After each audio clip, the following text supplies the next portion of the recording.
sitting around name calling is just not very productive. I don't find it I don't find it helpful, you know. So that was why I was talking about the personality piece.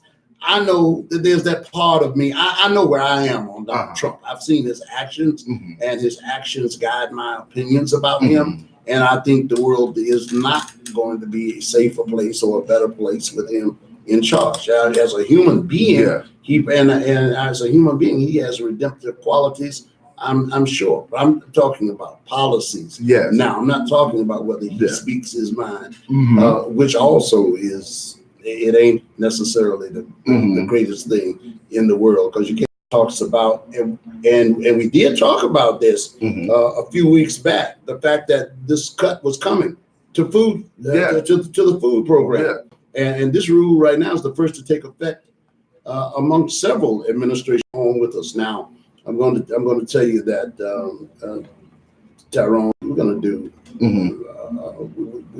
we're going to dive deeper on this, because I like the dip that the same mindset that created the problem can't solve it. So we are going to talk about some of the new research and what it has revealed about poverty, about the fight against poverty. I heard a caller yesterday that was talking about this new information. He was referencing my reference to it, and we'll talk about that later. Let's do this. Let's get to the line. Hey.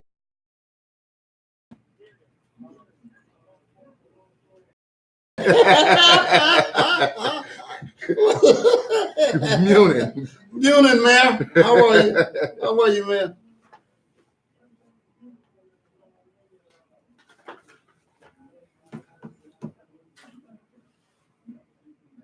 Oh, I'm always for doing nothing. Thank you. Yeah. Yeah.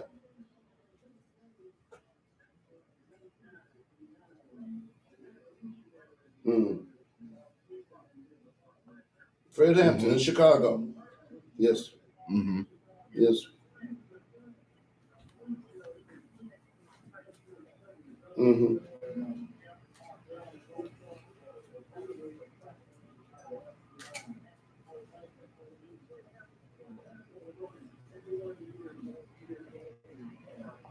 Yes.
I've heard varying accounts of that. And I've heard that one as well. I hope that isn't the reason. Don't you hope that we've gotten past stuff like that? You know, well, I know hope floats. I know hope floats. I heard that laugh. Yeah, I heard. That's a knee slapper. No, I said I wish, I would hope. Now I know we haven't. Junior, you're saying that's a knee slapper. A hard one.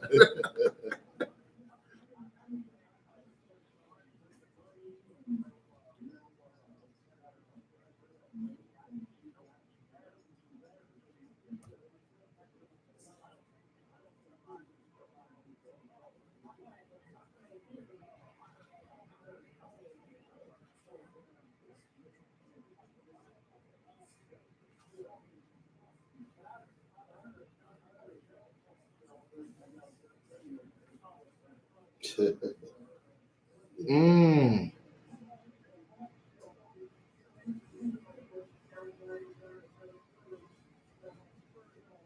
These girls, right, right.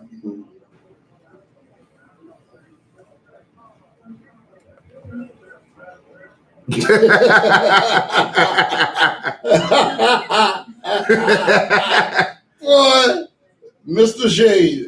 Shade, in full effect. Yeah.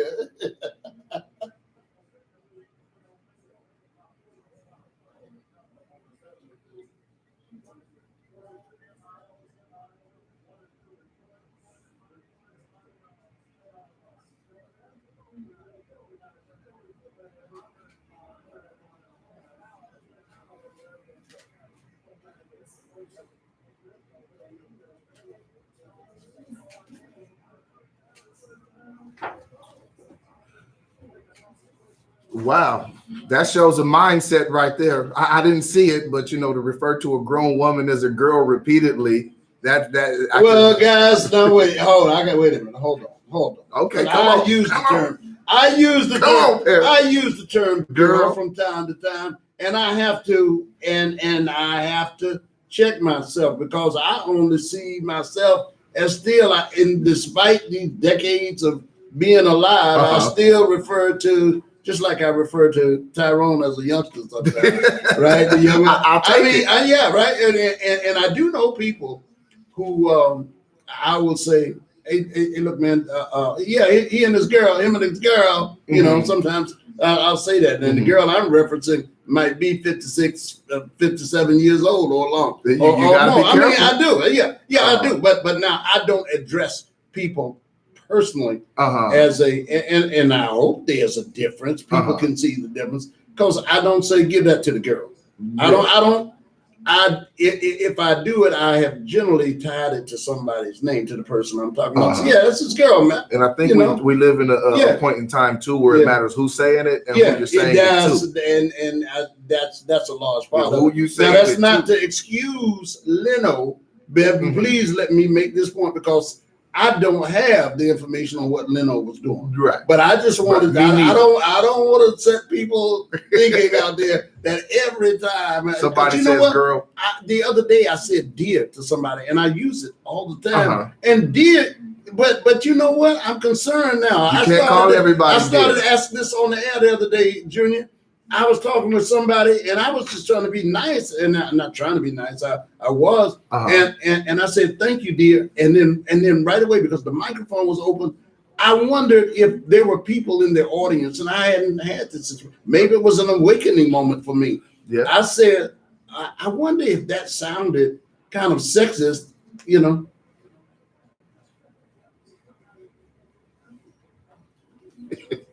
Go ahead. Yeah, okay. Junior, he can't make those terms of endearment. Endearment, right? Yeah. Go ahead. Yeah.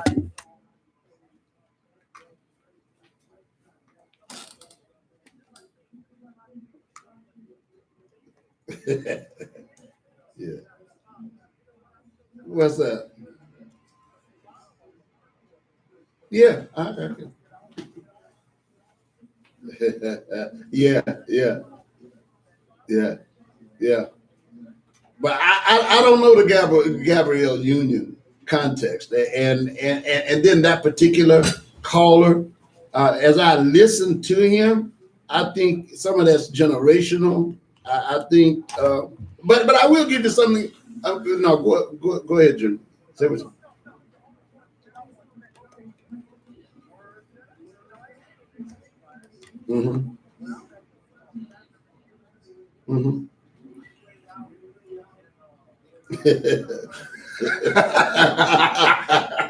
Yeah.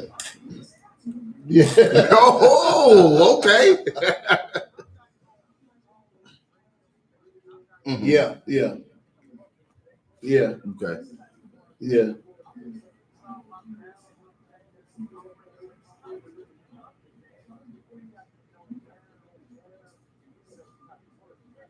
Yeah, sure. Yes, Mayor. No doubt, Your Honor. No doubt, Your Honor. No doubt. No doubt. No doubt. No doubt.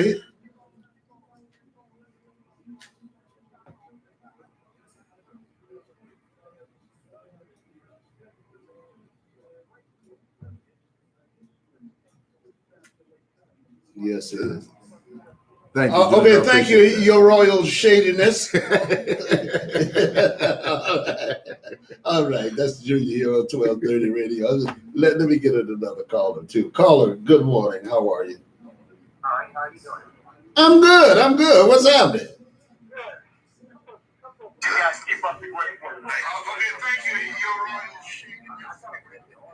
Okay. Sure. Mm-hmm.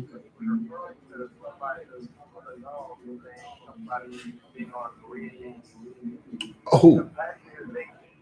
Mm-hmm. There's a number of people these dogs are what they feel on the my son has a friend from Vietnam. Mm-hmm. He's a weed dog. Mm-hmm. Sure. Yeah. So we got to be careful what we do, how Yeah. something is offensive at that first place. It may not be offensive. Yeah. Yeah. Yeah. Mhm. Yeah. Yeah. Yeah. Yeah. Yeah. And then the cow and It's this, sacred. I'm operating off. I'm operating off old knowledge myself. Maybe they've updated this, but in India, the cow was sacred, right? Yeah. Yeah.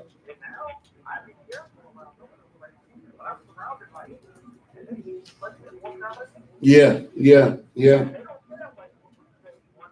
Yeah. Sure. Sure.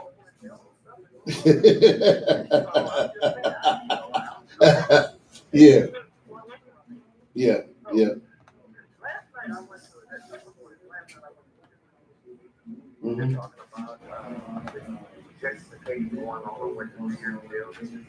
Mm-hmm. I want to come in and kind of see what's going on, understand what actions are taking place. And I say this because I've been doing this for quite a while. Yes. And the result of healing is kind of me. Because they've got plans in there, and we're sitting back now trying to organize behind their plans that don't include us. Mm-hmm. Okay. Okay.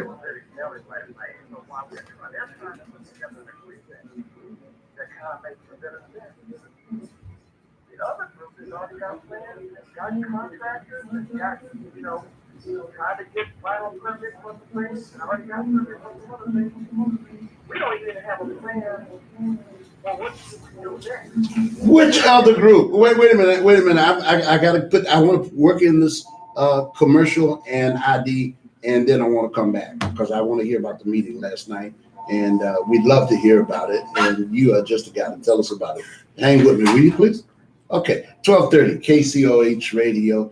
Good morning, everybody. Tyrone Ervin is here, and my man Tyrone is here, and that's always a good moment for us. You stay tuned. We'll be back in a moment. This is the Morning Magazine. I'm Paris Eley. Got Tyrone here from Soapbox Heroes. Well, and that means it's going to be a good and interesting and fast-paced morning with lots of knowledge. Love hearing from Tyrone's point of view.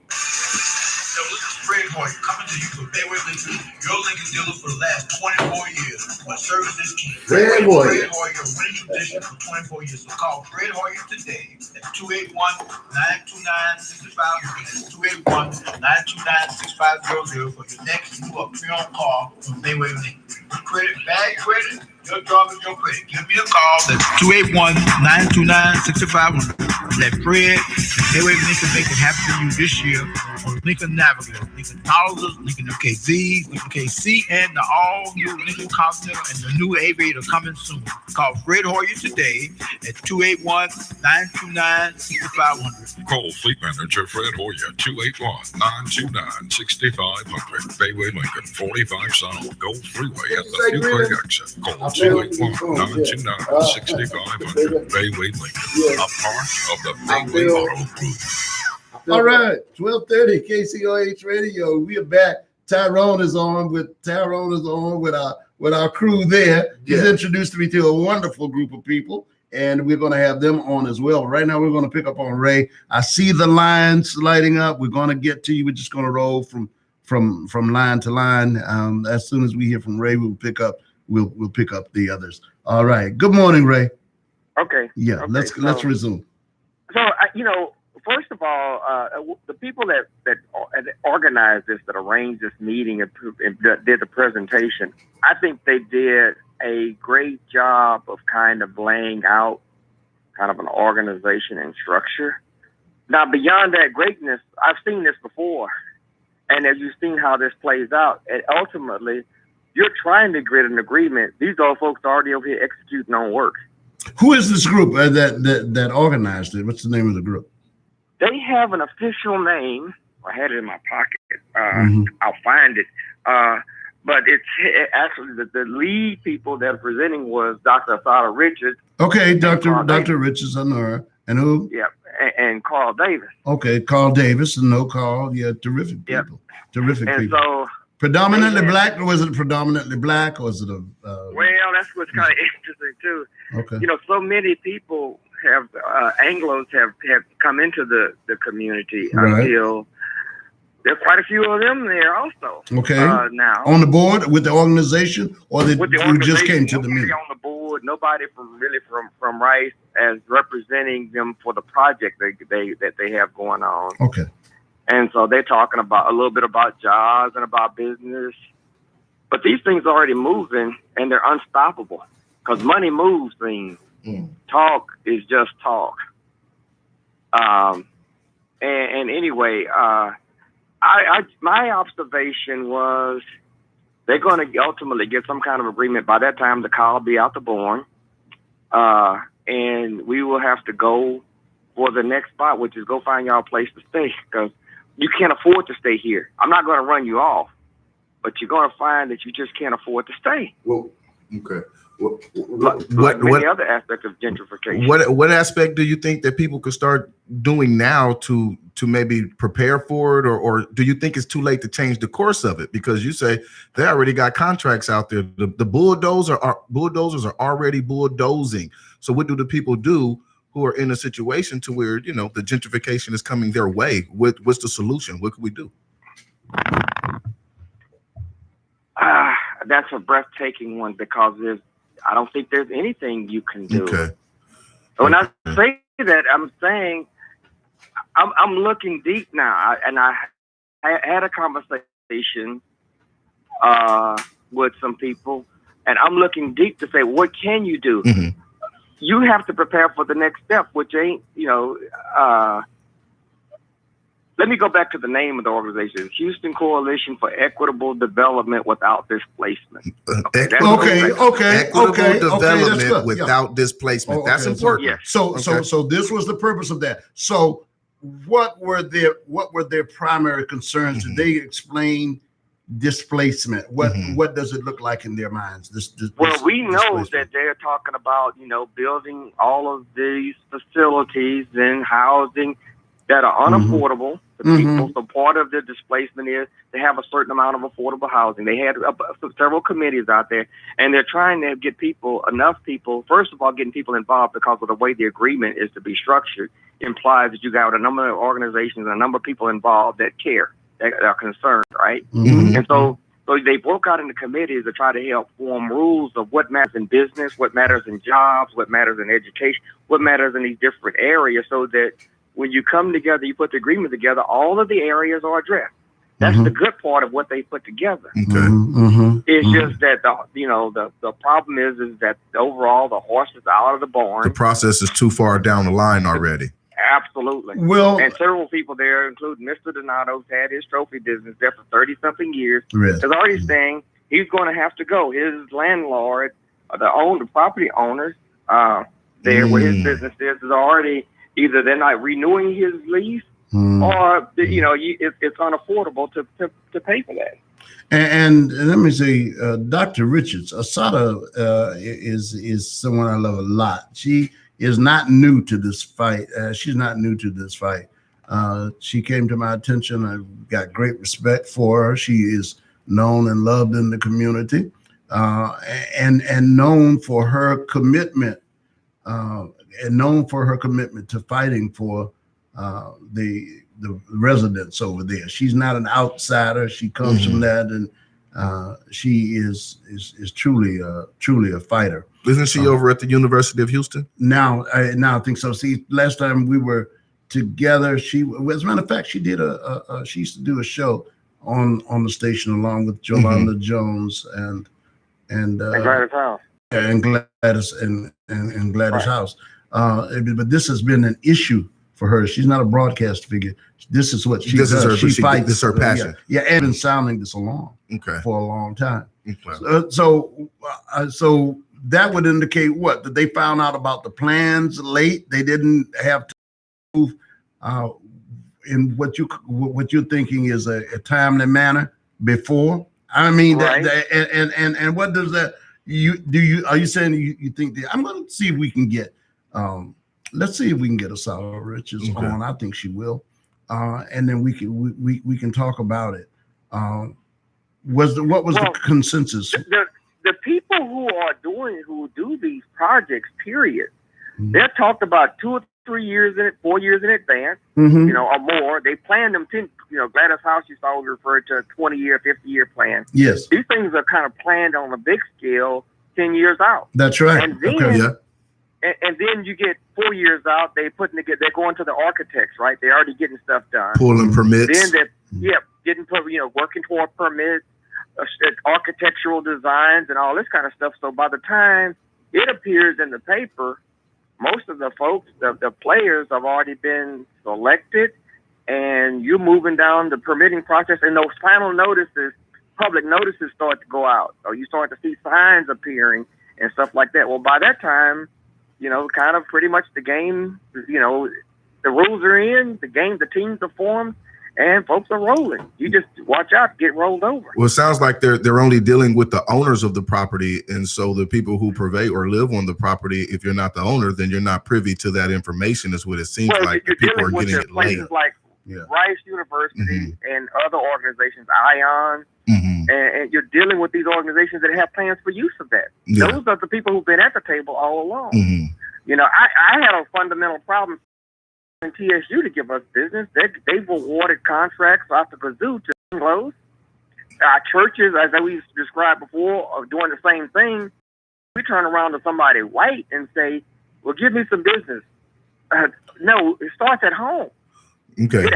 Accountability starts at home. But it's just, I saw some young people there, and it was, I saw them kind of interested and engaged. That was great. There were some Anglos there that was, they are in the neighborhood. Some of them were with Rice, but they were also interested in not kicking out all the black people and so forth that are living in those areas. Someone mentioned how so few black people now are going to be living on Southmore until it's just mind-boggling to say, really, all that has happened. These strategies go back to when they were redoing the energy school that was put in over there. They go back to when all this stuff was going on, and we were just sitting back like ready for that vacation or that party. Yeah, they're thinking 10 years ahead, 20 years ahead. Yep. Here's my take. What are we going to plan and do that we can actually execute in light of the fact of what they're doing? Because that's how you survive.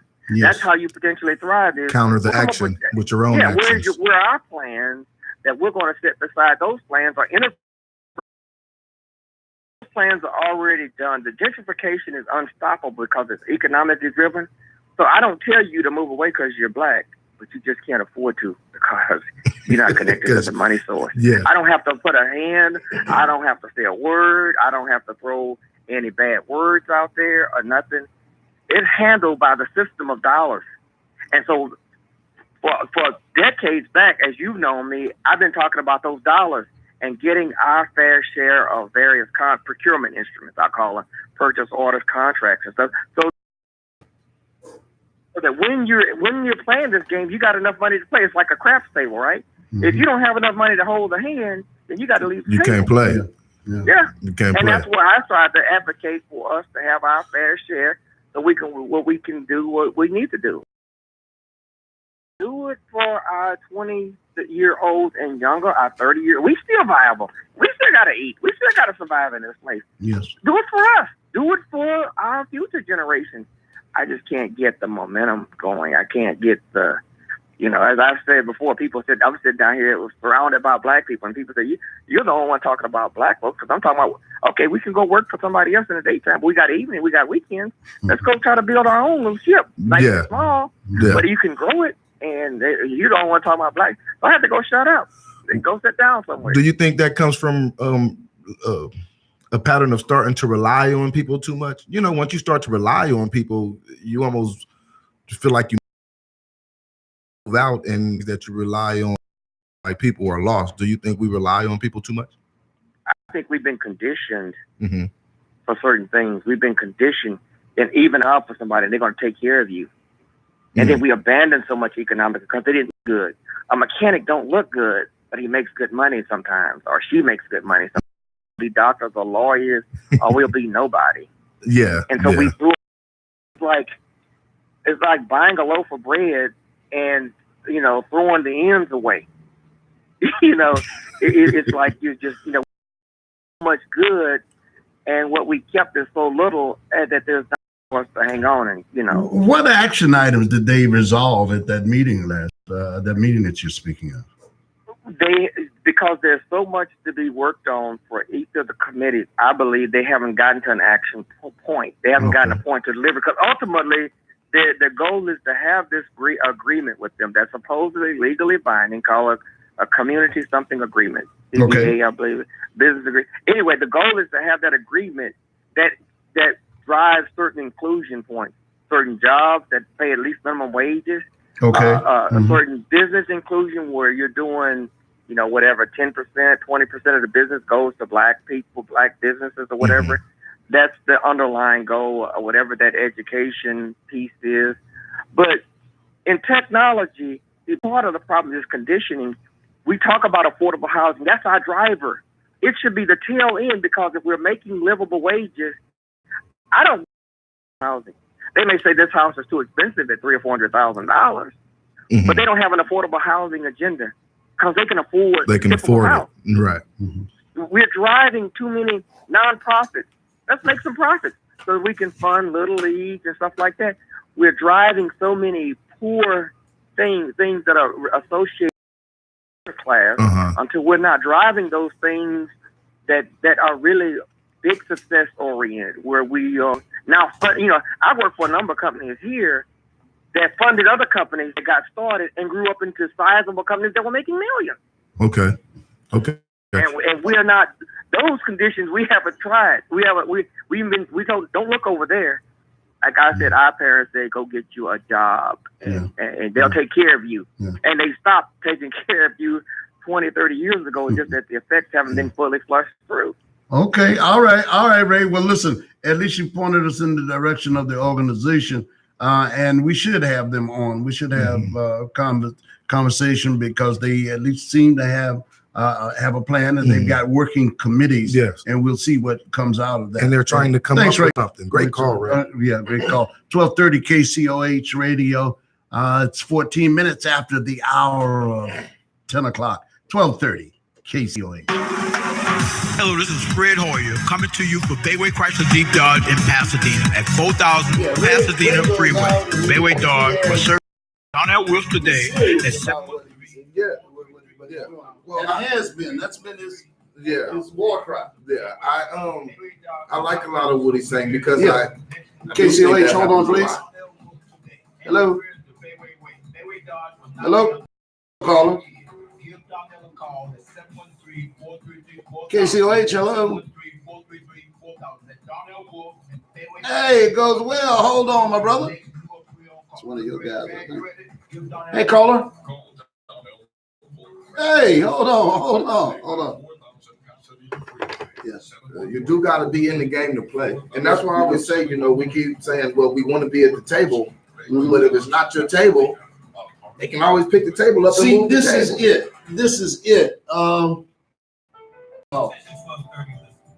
There's a difference between spending power and buying power. You know what?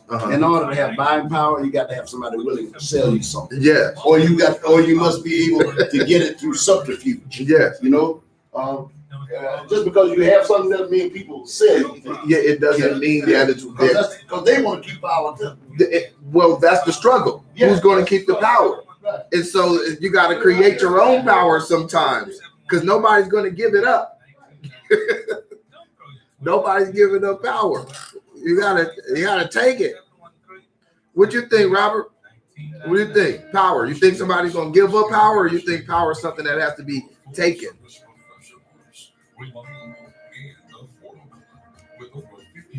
What's up, Nika? You can trust Washington & Sons, family owned and operated. Washington & Sons provide quality solutions for your home or commercial property. Call 713. Tyree Rose, Robin Rowland. How are you guys? Okay, Rick. No obligation. Is that little Rick? Uh-huh.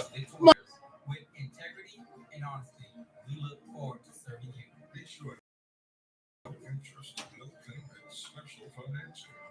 Call 680-8683. Awarded numerous times by Better Business Bureau. Washington.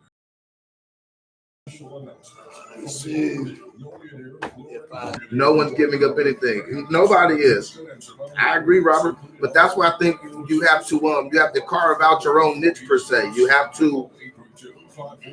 Capitalism isn't going to give you anything, and power structures aren't going to give up and just readily hand over power.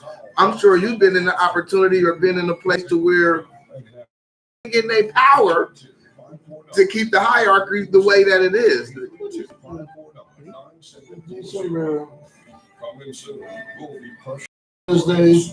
Okay. And feel like a millionaire.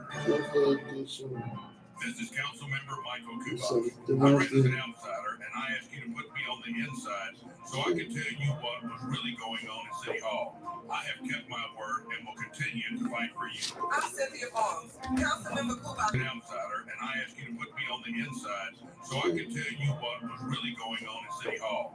I have kept my word and will continue to fight for you. I'm Cynthia Barnes, Council Member Kuba really cares for his constituents. Every time we call, he's been there for the community. On one occasion, he came out personally to some low-income apartments in Sunnyside to check on over. She said low. Low. Low. How low can you go? Yeah. There's some terminologies within myself that I want to change. Like when we talk about poor and rich, when we refer to the poor, well, not we, I often say the bottom. I don't want to keep saying that. I don't think that's a good reference to reference anybody. Right. I think because you don't have money, I think that's something we do instinctively. That's two different things. Yeah. So just because somebody don't have all the money in the world or maybe poor, I personally don't want to refer to it as the bottom. Yes. No, you're right. You're right. I agree. It sets in a certain mindset for people, and then people start believing it. Right. I'm the bottom. Right. I'm on the bottom. Right. No, you just don't have everything yet. But let's not call it the bottom. All right, let's go to our phone lines. All right, caller, you're on with Tyrone in Paris. How are you? Hey, great. Good morning. Hey, this is Drilling Feet calling out of California. How you guys doing? Hey, man, how you been? Man. I mean, are you still? You still dry out there? Man, it's soaking wet out here. We've been getting hit pretty well. I lived in California long enough to learn not to say high and dry. I'll just ask if you're dry. I'll protect you. It never rains in Southern California. That's long as I lie. Yeah, what's going on there? So tell us about it. Not much. I guess my brain is kind of wired differently because, I think I'm kind of a solution type of guy that thinks about solutions and situations. Yes. I was listening to the caller and I was listening to the early conversation, the intro conversation. And what I want to say is, you talk about a livable wage, Yes. And with the cost of living in our nation, everything involved is like, what political party itself, whether it's Democrat or Republican, really understands and grasps the depth of what that really means as a livable wage. Because, everyone's always they say that, but I think that they kind of look at you as someone that's entitled only so much. And it kind of bothers me. It bothers me when I hear that. And the gentleman was speaking about gentrification and everything. And, gentrification has always been something that's been occurring in our nation for many years. It may be a lot. We're noticing it more so, I would say, but it's always been a ever evolving situation. Just like in California, downtown Skid Row, they moved all that stuff out, and they're putting up high-rise buildings now for Asian people and whatnot. They've got some affordable housing. Greeley, hold on. They putting the high rises up for Asians only, or for those who can afford it? Well, when I say Asians, because whether you know it or not, my sister's in real estate. I'll just put it out there for you. And she keeps statistics of who's buying up all the real estate. And she predominantly tells me that Asians are they're killing the market. They're swallowing up real estate. So any of those projects are owned by wealthy Asians from China. She tells me all the time. She's a banker. She's a wholesale banker, and she's also a commercial banker. So she sees the numbers and she knows who's doing what. And I can't say the big firm that she works for, but it starts with a capital C. Okay. But, long story short, that she works for that huge bank, and she knows what's happening, And she's an independent banker with them too. She works at home out of her office at her house, so she's very smart, very bright. My sister owns probably about 10 buildings. She's an entrepreneur in real estate. She's been doing that since she was 19 years old. I remember I was a little brother, and I remember 19 years old, she got in real estate back in the 70s, man. So, long story short, we have to really dig, man, for our people. We have to come up with permanent financial solutions, man. I understand that cut to, social programs and whatnot. I understand that I'm not agreeing with social programs and whatnot. I understand that I'm not agreeing with it. Yeah. But at the same time, we got to quit doing these regime changes of presidents. You get in one president to see we go this direction. Then we change over to a Democrat. Then it's okay, let's go this direction. Back and forth. Exactly. Right. Exactly. And then you figure in the 60s, when you had systemic economic programs to get us off of our feet, so to say. But, we've been constantly getting off our feet and we're still not on our legs standing, Yeah, and part of that is due a lot of what Johnson had done too. Yeah. Right. And, Right. And, I mean, in subsequent administrations. But look, can I ask you? I want to ask you this thing though, because there's a nugget in here that you've thrown out. You come out with some good stuff, but this one I got to latch on to for a moment. Your sister was 19 years old, she was 19 years old, man. What was there about your background that made your family background? Was your family in real estate? No, my family wasn't. Not at all. My sister, my sister was very, very creative. She used to do theater and art. She was just a different person. And she always gravitated towards being above.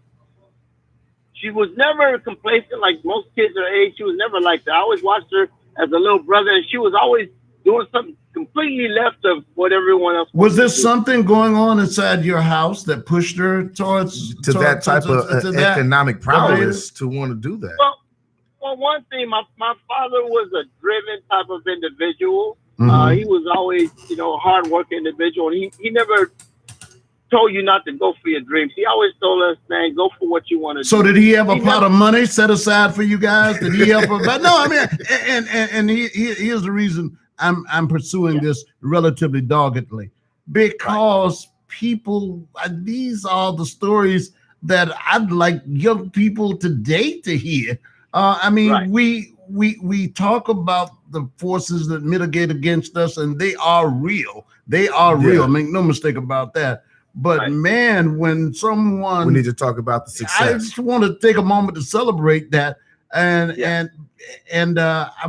it's good that people should know that it doesn't have to be uncommon, or you have to have like it can happen. Yeah, that it can but happen. It's also important people get the backstory too, so they can That's what understand. I'm right. The ramifications and how to achieve. These things. I mean, really want to talk about that for a minute. So we just go ahead. I'll give you the backstory. You know, my father, he was the only person that worked in the household. My mother would never work a day in her life.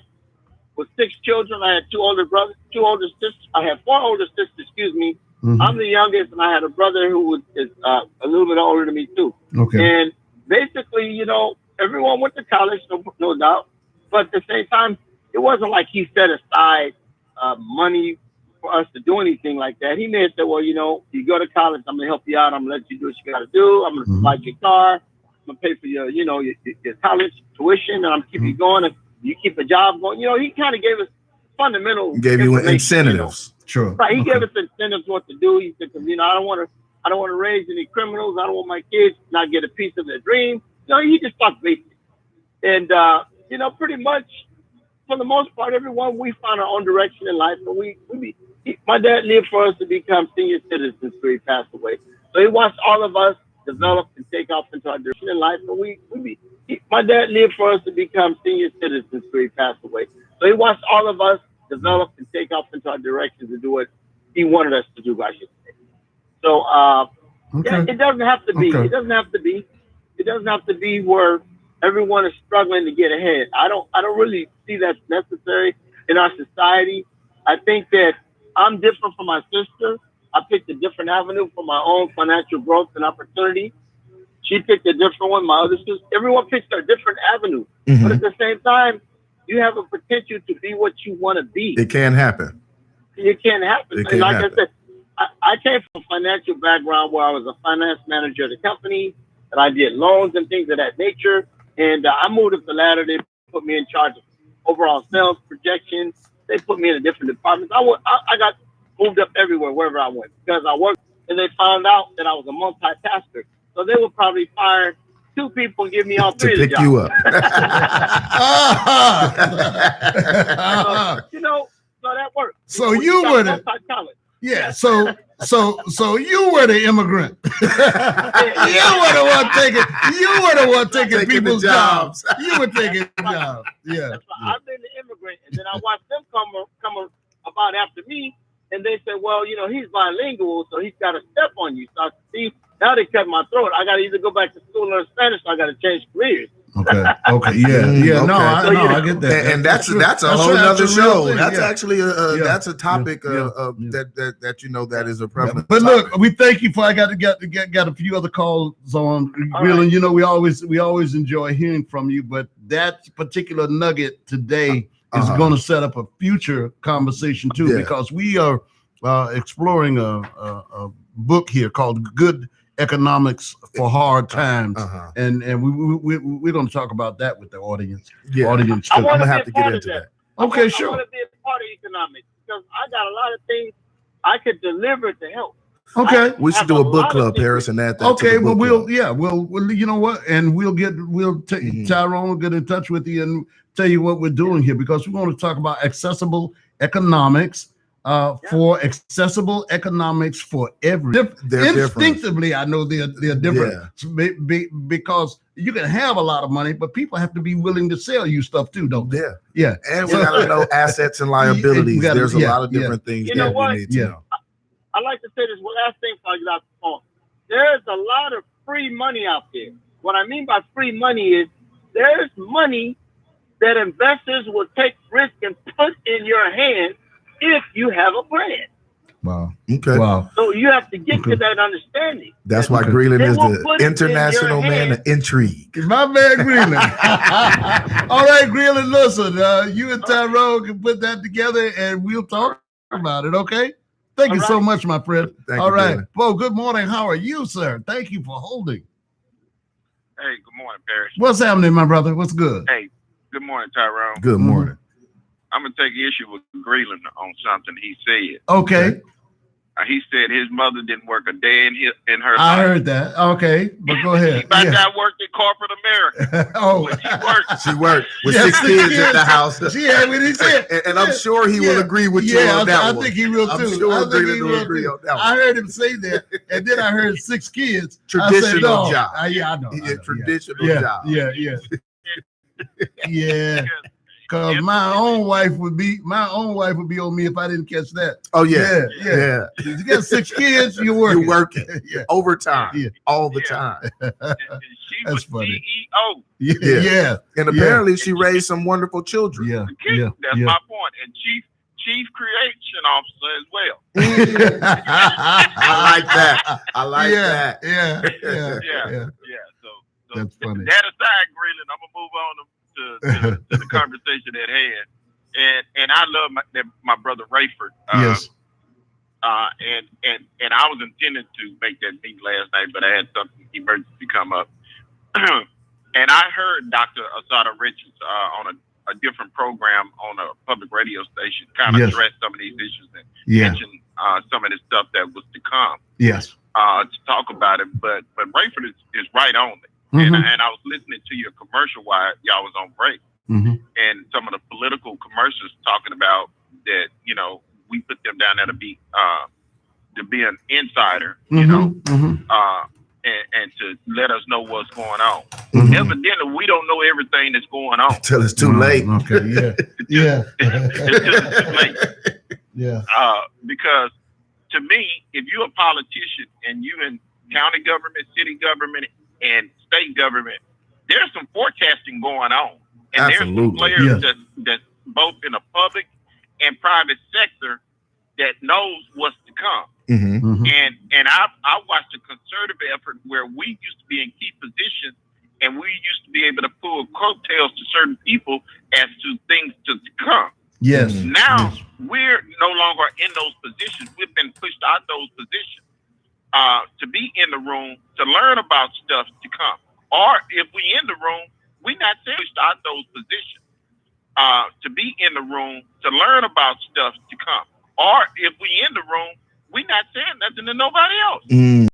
People who were in the room before reported directly to the mayor. I happen to know one. I happen to know a guy who worked on the mayor's staff. Okay. And he knew some of these changes that we were seeing coming forth. He had been in the meeting where certain areas had been zoned for certain types of businesses. When I say zone, those businesses had focused on those areas, and they knew when those apartments were going to be areas, and they knew when those apartments were going to be gone. They knew that they had only so much life. They have, definitely. It's sort of like insider trading. So when they these don't tell kinds anybody. so my point is that now we should have even more of that. Maybe we are not knowing where to locate these people, or they're not stepping forward or sharing the information. Or when they get the information, they just use it to their benefit. They say if you can't beat them, join them. I heard Michael talking about something similar the other day. That's right. You gotta have. They end up just becoming a part of that constituency. That you can't get that information. Sit on and gain. And I'm gonna say this, and I'm gonna get off and let somebody else know. And Dr. Asada Richardson breaking things down, especially as it relates to the Third Ward area. That used to be a Jewish area, from what I understand, when she broke it down. And only 20% of the population are actually property and land owners in that particular area. Okay. That's what the ownership piece. That's what you were saying. Yeah, it's the ownership. So they don't really they rent there, but they don't decide what to do with that property. And a lot of Jewish people, from what I understand, still own that land. Plus, that land, if Paris, if you can get on, I don't want to misquote them, but I think in the covenant conditions and restrictions of that land in the Third Ward area, there's only certain things that can be built in that particular area. Historic. Yeah. I think religious mosques and churches and stuff like that. Okay. And that's the reason you don't see a lot of commercial development out of University of Houston and Texas Southern University in that 288 South McGregor. Yes.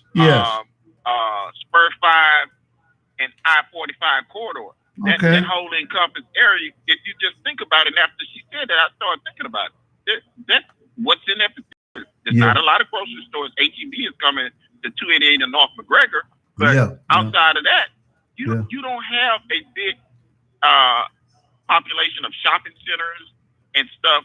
And so we need to understand the historical perspective of how that land was to be moving forward. And so, and by us being in a small minority of land and home ownership in that area, you know, by us being in a small minority of land and home ownership in that area, you know, we can't make decisions. Okay, that's good. And then there's one other piece in there too that I suspect will come, and that is about the people who owned property there who let it lapse for their offspring, and so we have to have cases where the children just didn't keep up the taxes on the property after the parents died. Paris. We and like Bree said and y'all said, we need to have a financial discussion because we lose a lot of stuff through inheritance. We lose a lot of stuff through lack of will, lack of understanding of passing on generational wealth and stuff like that. And I put on seminars and stuff and talk to people. Man, I might as well have been talking to the freeway. Look, let me add. Can I add this real quick? Please. I think a lot of times when we come, because I've been hearing this a lot about how when things get passed down through inheritance, they say that the children always sell it, but we also have to look at the economic conditions of the people who receive it.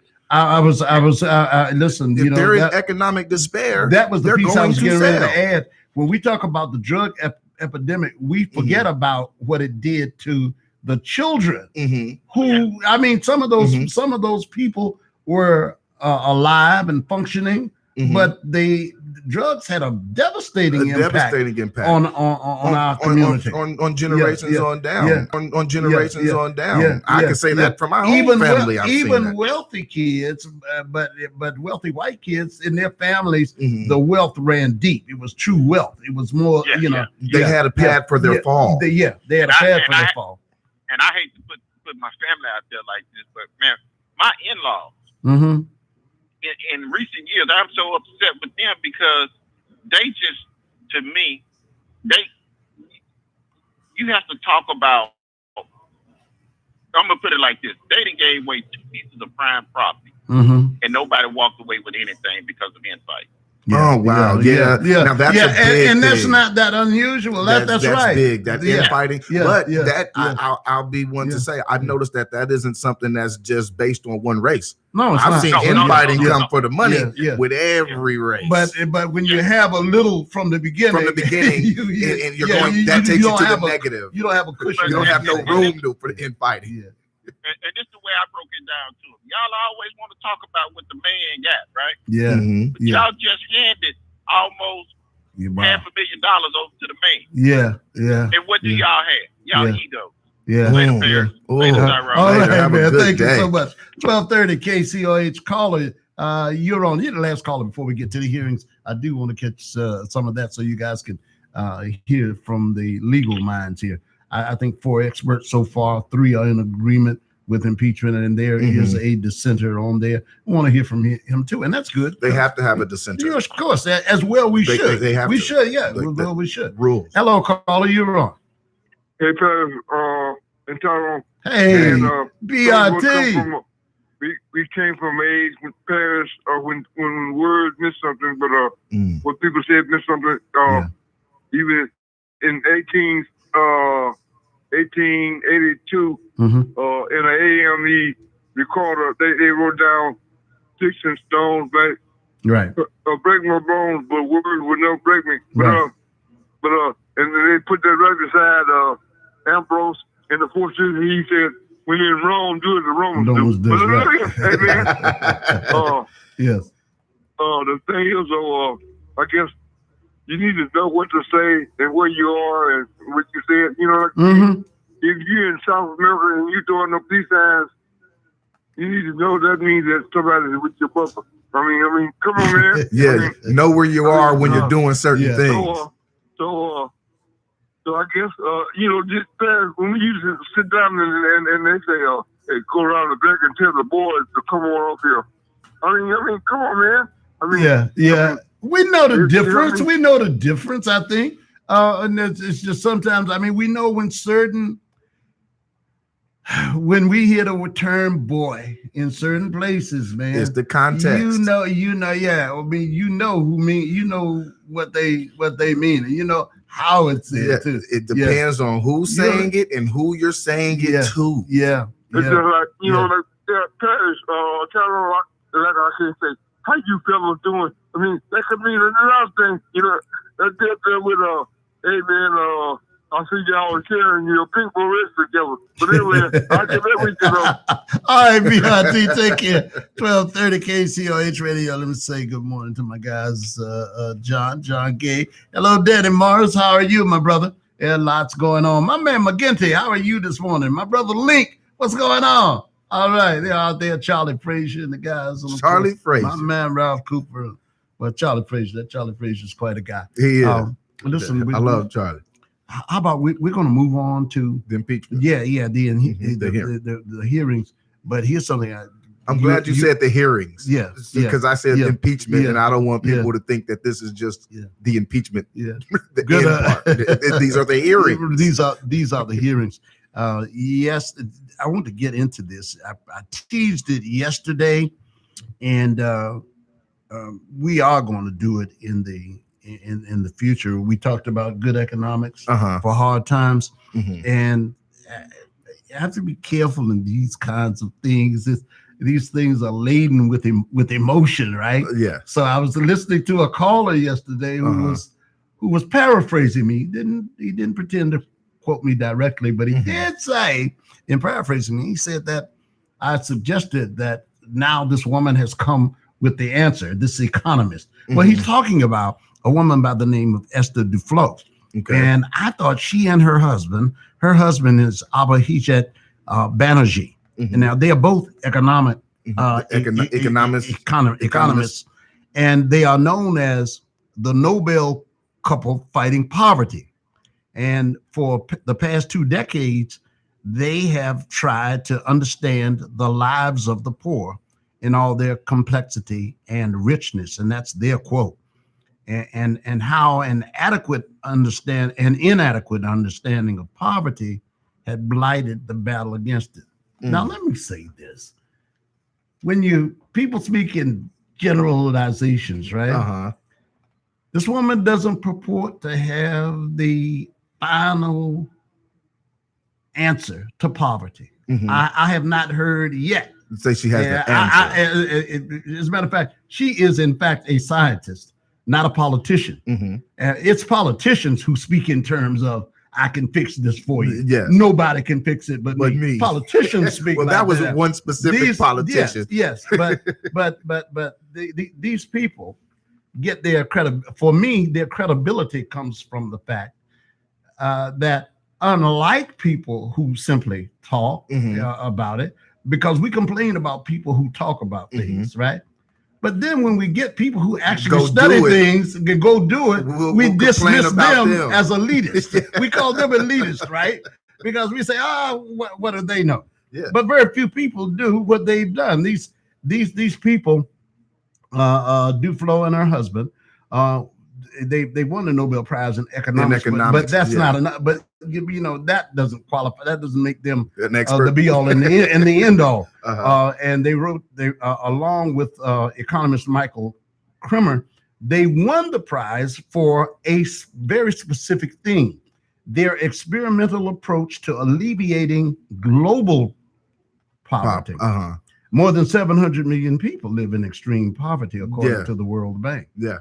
These people spent 20 years writing and examining. Let me move away she's only from 46, the term writing. So that means since she was 26 years old. They are people who do things. We admire athletes who start at 14 and play until they're 34, and they've dedicated their lives to it. We say it's beyond some of us to understand that there are people who dedicate their lives to music.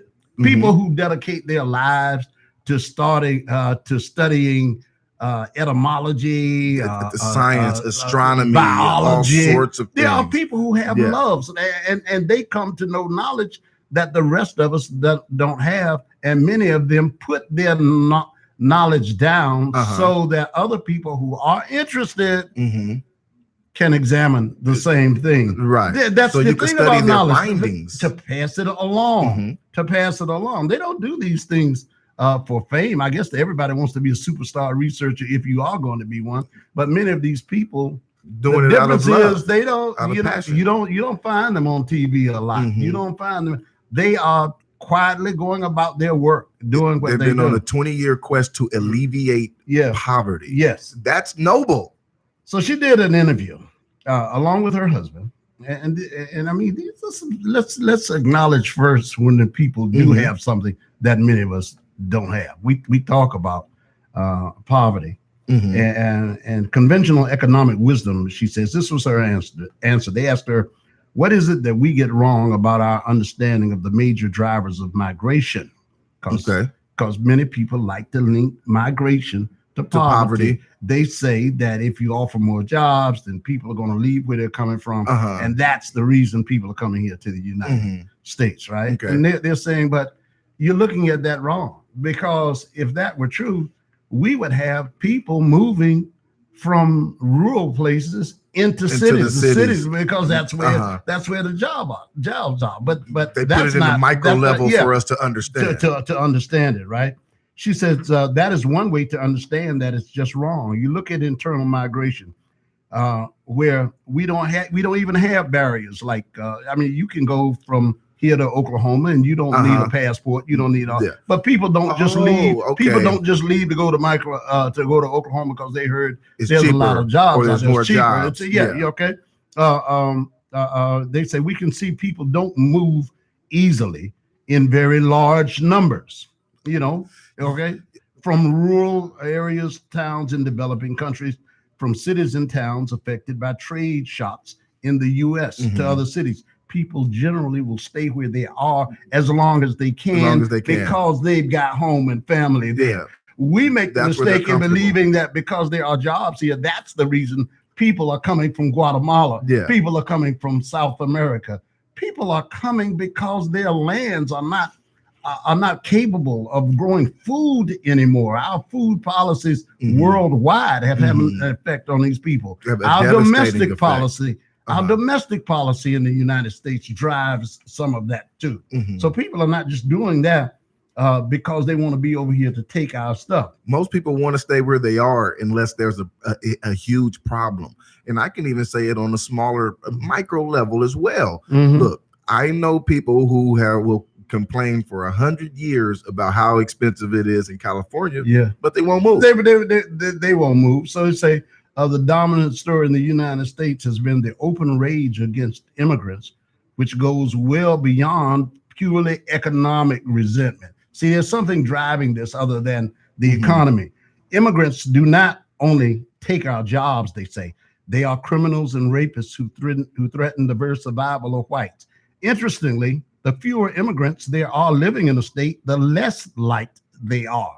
That's true. The less like they are. Nearly half of the residents in states with almost no immigrants, such as Wyoming, Alabama, West Virginia, Kentucky, and Arkansas, believe immigrants found out that I want to say it was in Norway, where nationalism was taking hold.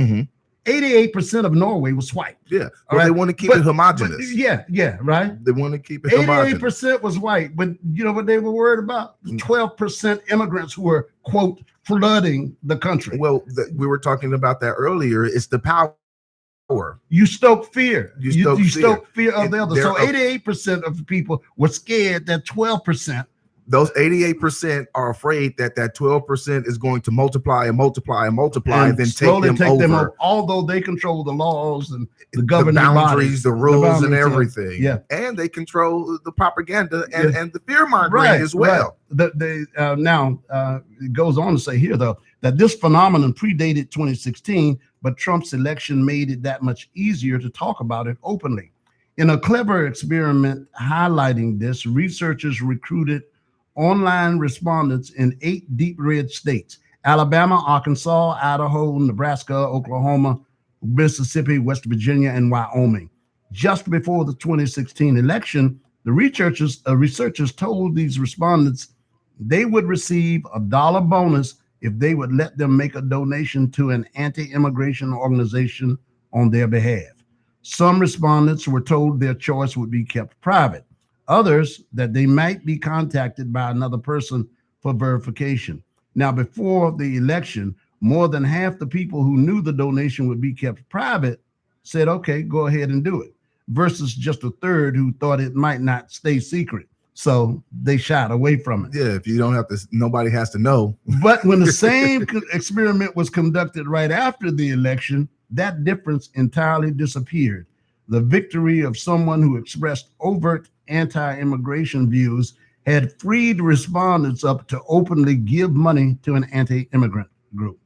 See, but we don't think of ourselves as racist, or you don't think of yourself being influenced by someone with racist or bigoted thoughts. Yeah. The thought is, sociologists say that we think about ourselves. The way we think about ourselves are shaped in part by our emotional needs. We feel terrible when we disappoint others. Therefore, if we have negative thoughts about others, it is tempting to rationalize our behavior by blaming the other people. Right.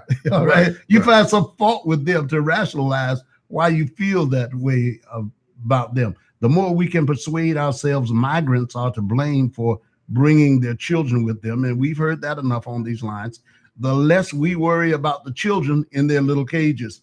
Because when you're talking about the parents, now you don't even have to talk about the children anymore. You're talking, now you're blaming the parents, and the kids are in cages. Well, so we give more weight to any piece of news, no matter how thin it is, that supports our original position, ignoring the rest. Well, it kind of makes me laugh when we talk about, and it's, again, this is, to me, is triangulation, because a year before Trump decided that he was going to run for president, in Business Insider, he was saying that he believes open borders are good for international trade. People have to remember he's a businessman. That's what they can. And so he just switched up for the election. Yeah. This stuff is just, it's red meat. It's fodder he is putting out there to try to win an election. But if you go look at his past and the things that he has said out of his own mouth, and I don't mean that, people change their views as they grow. Sure. But no, this was 1 year before he ran for president, and I'll get the exact article and I'll have it here for him. Right. And we're going to delve down. There's a reason we are having this conversation. It's not because as it's pointed out, this was before the Donald Trump's election.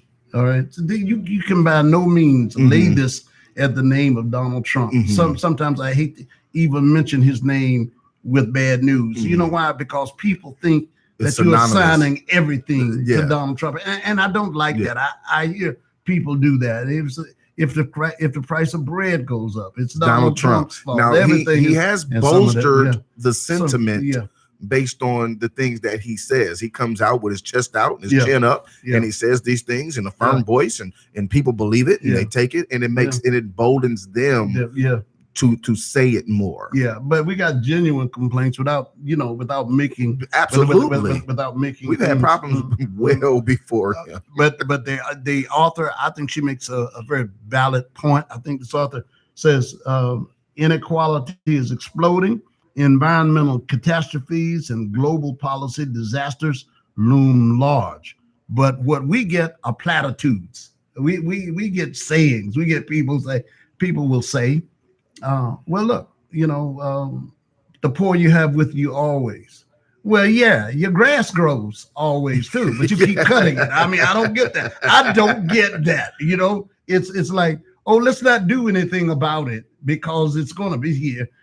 It's going to be here anyway, and the result of that is inaction, because those things, just like weeds, they do grow when they go untended.